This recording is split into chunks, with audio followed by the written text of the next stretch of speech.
All right, thank you for staying with the Monday Report. The discussion begins right now. We'd like to hear from you at Trevor Mbija at Citizen TV Kenya. Use the hashtag Monday Report. We're talking about the Shaka Hall massacre. And the question we are asking is, should churches be regulated more or should these people be sensitized more? Which is which? That's a conversation we're having. But let's see what you're saying. A lot of feedback coming through. But first of all, let me introduce my guest with me, starting from my immediate left. Dr. Susan Gitao is here. She's a counseling psychologist. Thank you so much for making time. And Dr. Ezekiel Mutua, MCSK CEO, is here with us. Thank you so much for making time. Thank you, Trevor, for having me. During his time as the CEO for KFCB, he dealt with an incident where he tried to shut down Mackenzie's television station. We'll find out from him what his experience was like. And then Archbishop Anthony Muheria is the Archbishop for Nyeri Diocese, is joining us live from Nyeri. Thank you so much for making time. Before we get into the gist of the discussion, let's see what you're saying online. Let's bring up some of your feedback on what your suggestions are going forward and how the government can deal with such incidences. There's been a ping pong of some sorts in terms of blame game of who is the weakest link. Vincent Owiti says, to me, I was looking at the matter in a different perspective. It's not that I'm in support, but it is the Constitution that brought so many freedoms that complicate some things, and relevant institutions are the ones who has let the people down. Okay?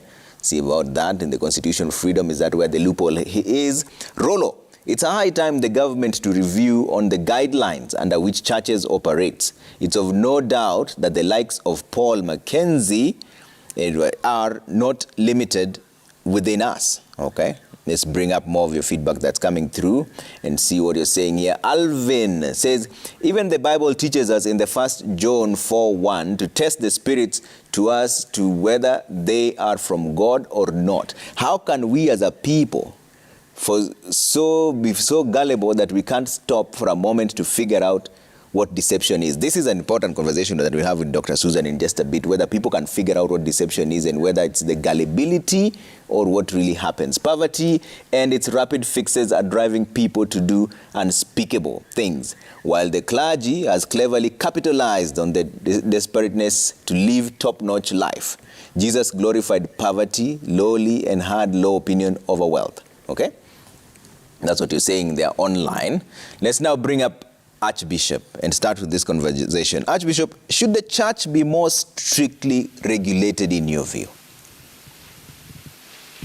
Thank you very much, Trevor. I think, yes, looking at the gullibility of our Kenyans and of our common folk, especially those who perhaps do not have so much exposure or education, and also because of their, as you've just reckoned, the situation of their poverty and distress, there is need to protect them. And first, protect their freedom, protect that they are not manipulated, abused, but also, above all, in this case, which is very sad, protect lives.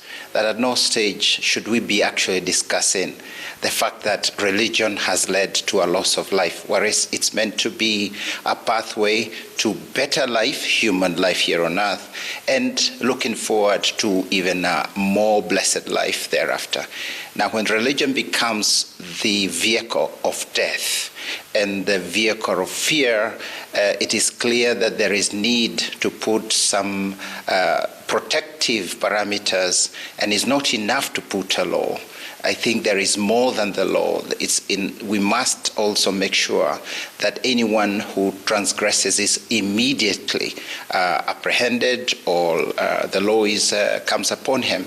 So I do believe, and I want to state that from the outset, a law that regulates both the institutions, the so-called churches or religious gatherings, and the leaders who lead them is essential and urgent. Okay, we'll come back and talk about how that law needs to look like. But Dr. Mutua, during your time at KFCB, you banned Mackenzie's TV channel. What prompted this action at that time? What did you see? Thank you, Trevor. It started in 2017. We flagged certain broadcast content that belonged to the Good News International Church. I think I can't remember the name of the TV, yeah. But we flagged that content to be inappropriate. It bordered on radicalization.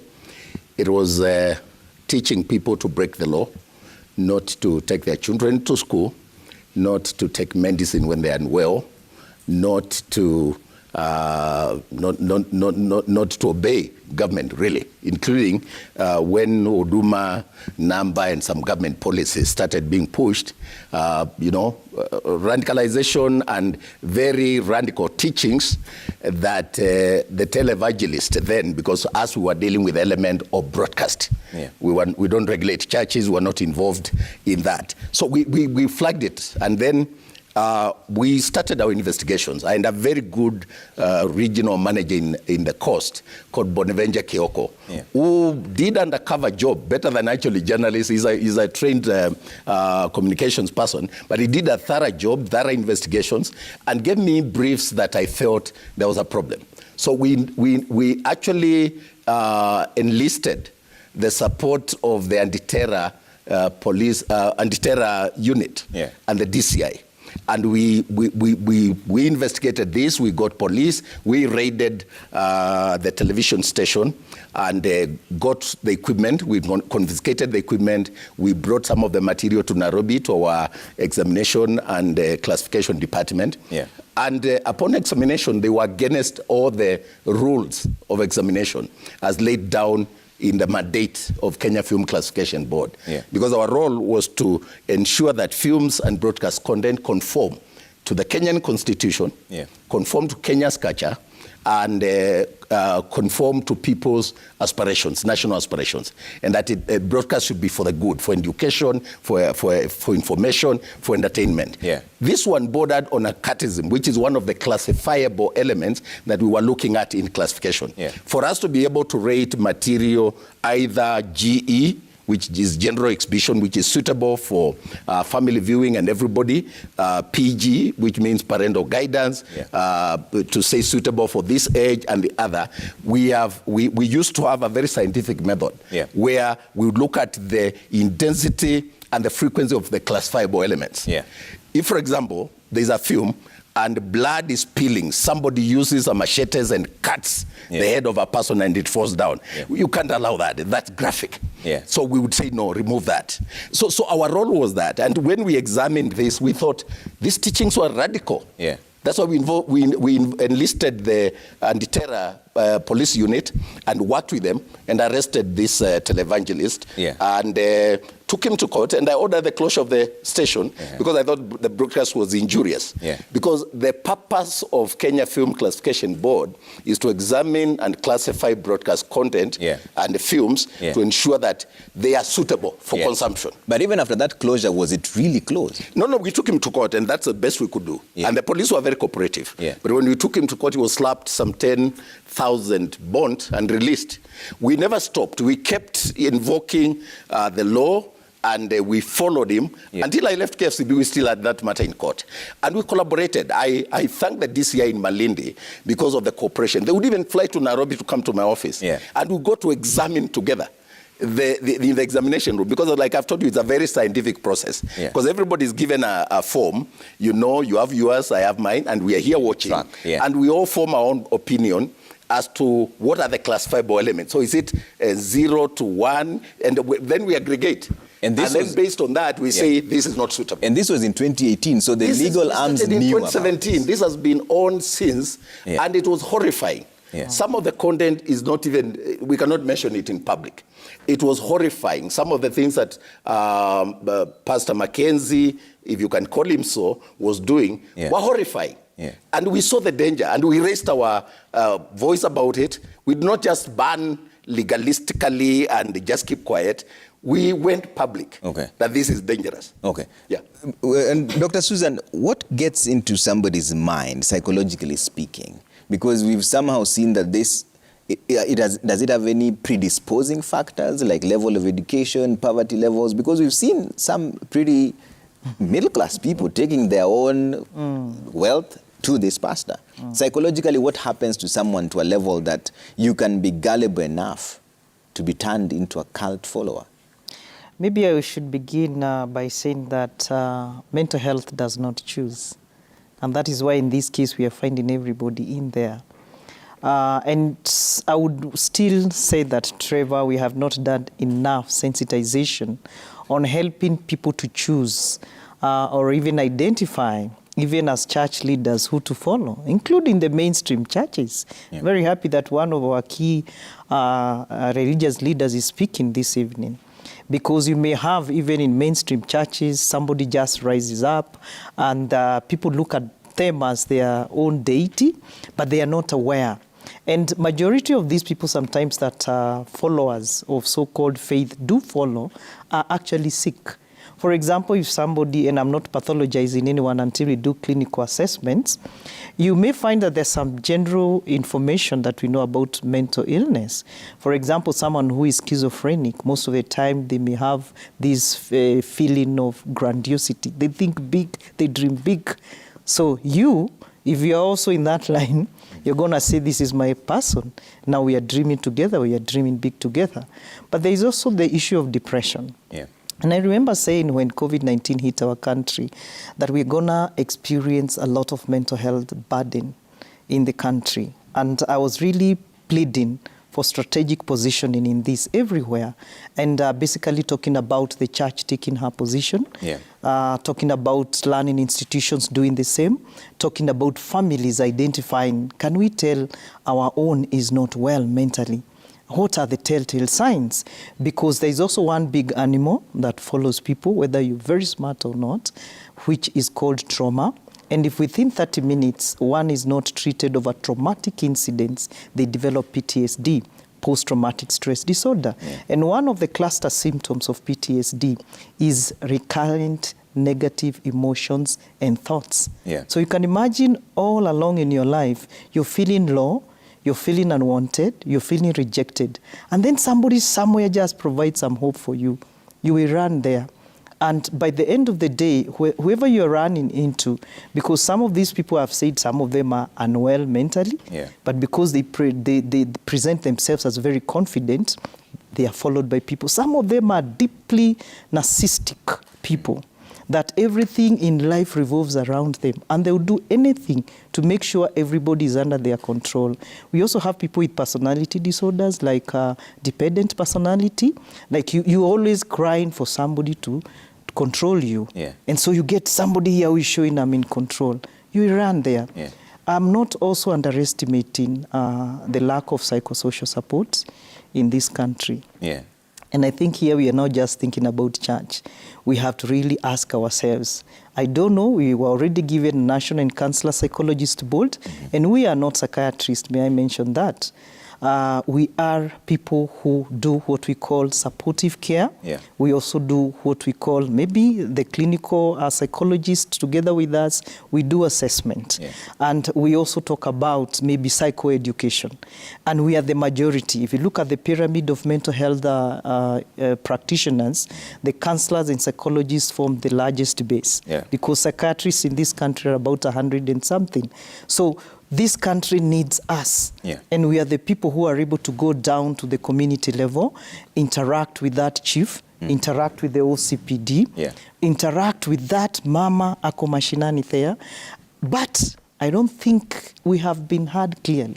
And I feel sad that in Africa, we always react to situations. 2017, those are how many years? 5. I remember that case very well. Yeah. Nothing was done. Do also these police, does the judiciary know this? Because when this person walks away with a 10,000 bold or whatever it is, that's a very hard slap on his face and his work. Yeah. Who is protecting lives? So I'm thinking mental health is a big issue here, talking from a mental health practitioner's point of view. And I think this is the time we need to up our game and let people know this one is not okay. Yeah. What can we do? Can you imagine all those days? These members of the families have been missing. Yeah. No one has raised an alarm. How many chiefs have said these people have been reported missing? How many? What about Nyumba Kumi that we have refused totally to work with? Yeah. And this is where now the Nyumba Kumi, and I'm very happy because I work with one sector in Thika, Kiandutu slum.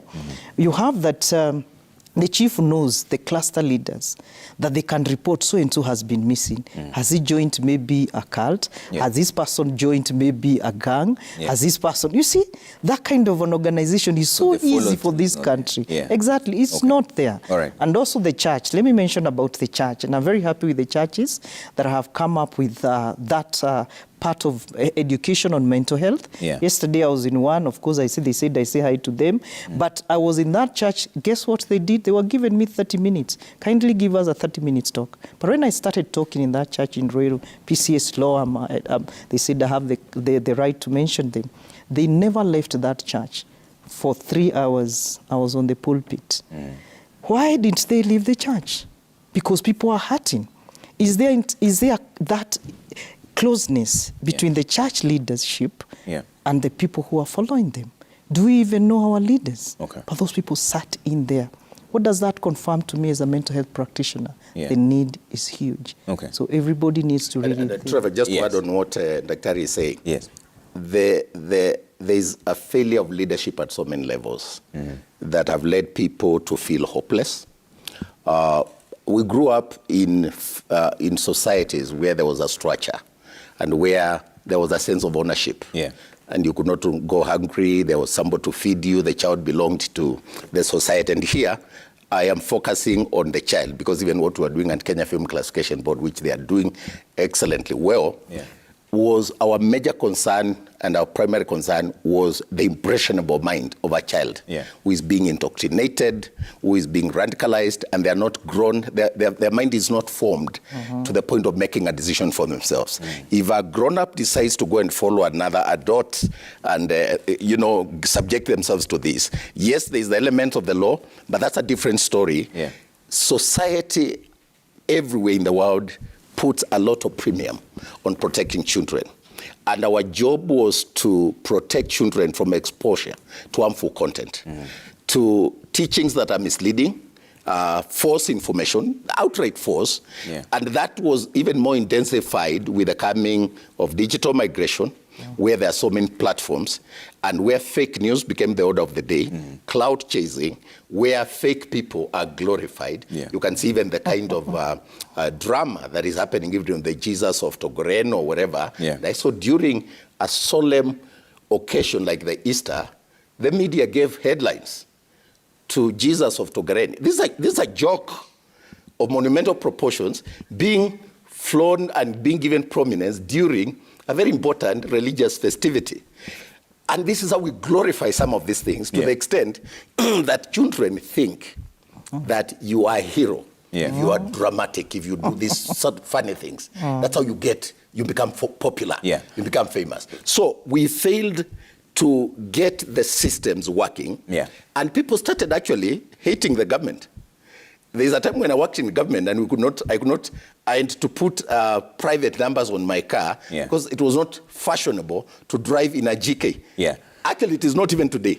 Does it not bother you that a minister would drive in a private car? Do you know there's a time when government was loved and the presence of government was adored and loved by people? Right now, but ministers come to your show in a private car. Why? But most people argue that exposure is what leads to action from the relevant authorities, because even now there's action from the president himself and the relevant authorities after the media expose what's going on. No, I agree. Of course, there's that element. I was just talking about one aspect where not by default. This is how the game plays, but also we need education. And look, I'm blaming it on it's a failure of leadership from family. That's why if you look at our approach as Kenya Film Classification Board during my time, and I'm very happy that they're still doing it so well, was to create a national conversation. Not just rating. Rating is the easiest of jobs. To say this is GE, this is PG, and so on. But create a national conversation so that parents can take responsibility for their children. Education institution can also play their role. Media can play their role, and so on. So that it becomes a collective. At that point, what was the weakest link in your view? Because you exposed the content that was being aired. It was a moral breakdown. It was the breakdown of our moral fiber, as a society, the rot, the decadence, the moral decadence, that allowed the culture of anything goes, and we all laugh at funny things, and we allow them as okay. And we know they are not. This drama that is played even in some churches. By the way, when we were arresting Pastor Mackenzie, when we flagged out this content, it was not just Mackenzie. We had been presented by about 7 TV stations that were operating on, they were calling them the digital TV stations, that came out of the digital migration, that presented their content for classification. Some of them are honorable men and women. And in the name of deliverance, you'd see strange things. And we say it's okay if you're doing it in your church and people come, because you're protected that way. But when you publicize it, you take it to the platform that is using national frequencies, there's a responsibility. And therefore, bishop, we can't allow this. And we had a lot of challenges on trying to educate bishops. And we started working with the churches. I tell you, other than Mackenzie, I don't have anybody else who resisted. And yet we banned so many, and they agreed with us. Because we're saying it's okay for people to roll down, and if you're delivering them, we have no problem. People came for deliverance, deliver them, but don't promote this to look like the way of life. So that if another church is not doing that kind of drama, they look like they are not church. And people flock to that church because they saw this on TV, and there's misleading information. And to the extent that people are getting false information. False information that was against the law, that could not pass scientific, and medical examination. For example, when you say people don't go to the hospital, we flagged this. Now, where did the government drop the ball because we did our part? Somebody somewhere was compromised. It cannot be possible that when we were working with the government, with the county commissioner, we were working with the DCI, it cannot be possible that this massacre, this horror movie continued since 2017, 2018, 2019, 5 years later, and the government didn't know. That would be a failure on the part of the government. Either somebody looked the other way, and people must take responsibility. And then when now I come to how we have sanitized obscenity, vulgarity, and what do I call it? Profanity as a way of life, and drama and cloud chasing. It has gone to the extent that it is played out in church to also win numbers. And the more controversial you are, the more you become popular, so that we have even conditioned our politicians to know that if you are sober like Trevor, and you just come and articulate your things, or Daktari here, you will never get vote. You have to insult somebody. You have to be dramatic. This kind of things, controversial. This is what we have normalized as media. That's the element I was blaming the media, because we need to have a conversation around it to see to what extent can we go in allowing this freedom as well. Let me bring in Archbishop on this. Archbishop, there are two issues that I would like you to talk about. Where do you draw the line between faith and deceit? And also, what kind of rules need to be put in place for the church? Thank you very much. I think one of the things that we pride ourselves as a country, we pride ourselves of religiosity. But I think we also must be alive to the reality that while we claim to be very religious, we are also very superstitious.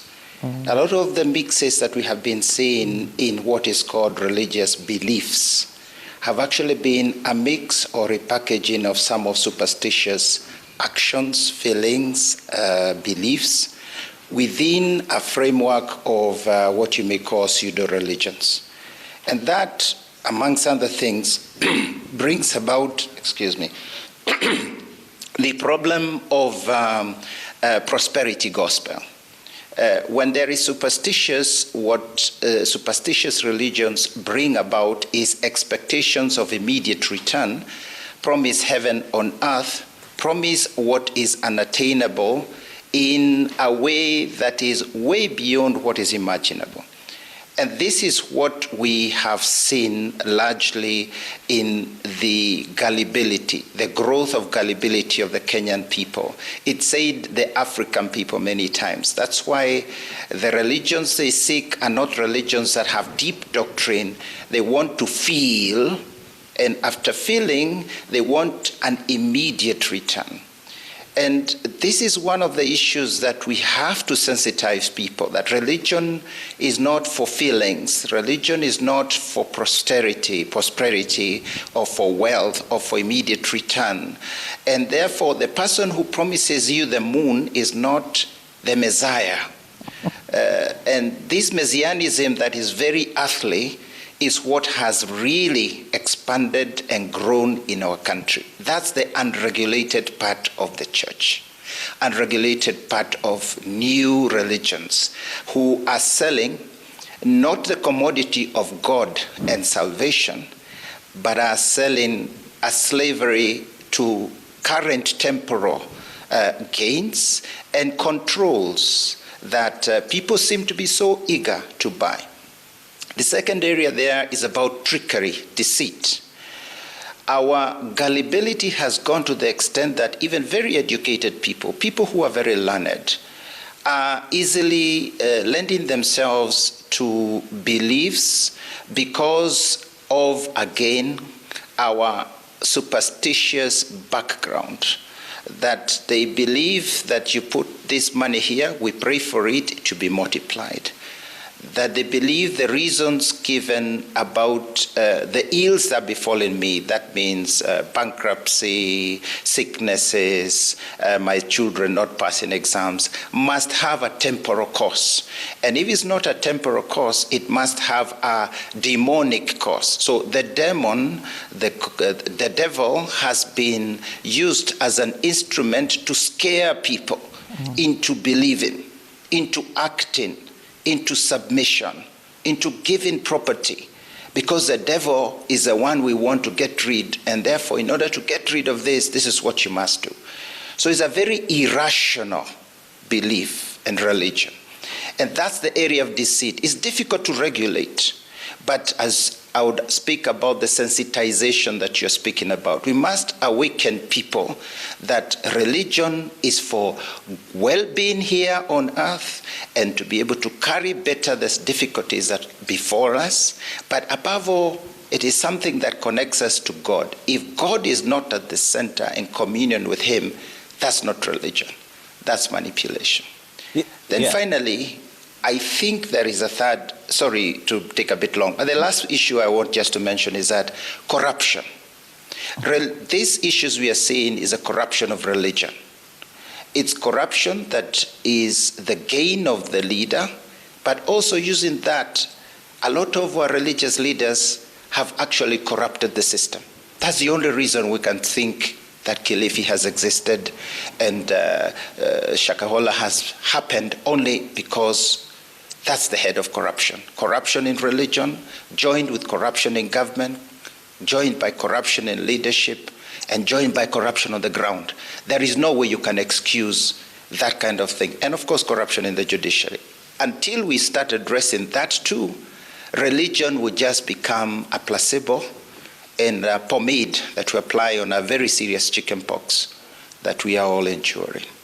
That's my view. Yeah, but if the government ensures that all the preachers have take theology classes, will that help in any way, or is it still a very difficult thing to somehow legislate on faith and morality? I think the minimal requirements are good, so that you are able to have not only a certain qualification, but rather I would even insist certain recommendation. For any leader who wants to start or to be a head of a church, there must be, and that's something we must ask, recommendations from already established, well-known leaders, religious leaders, who give recommendation for that person to either register that denomination that he has or minister to these people. I think it's a self-regulation but demanded by government, so that at least we can try to have the back of, because we do know a lot of those people who have long intent, and we might be able to flag them earlier. So first, yes, but before, I think every religious or denomination that is operating should also have a certain report. It should be demanded of them that they give some minimum report of what's their doctrine, what's their statutes, and how do they supervise the operations. That, I think, is important, so that either there may be those umbrella bodies of the various groups of churches or groups, be they be the Protestants or the Catholics or the Muslims. There are umbrella bodies who oversee. They can at least have an avenue to flag.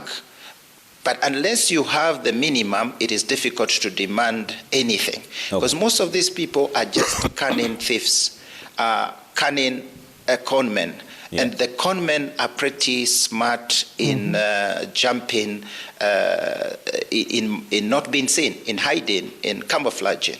But if we were to demand that there be someone who stands behind and is able to certify those persons who are the head of any denomination, I think we'll be making one step forward. All right. Let's take a quick break. When you come back, Dr. Gitau, I'd like to hear from you whether this can be reversed, because we've had tales of an entire family believing in that religion and a cult. How then do you reverse that when an entire family believes a certain direction? Where do you start? That's a conversation we're having. Keep your views coming at Trevor Mbija, Citizen TV Kenya. Use the hashtag Monday Report. See you in just a bit.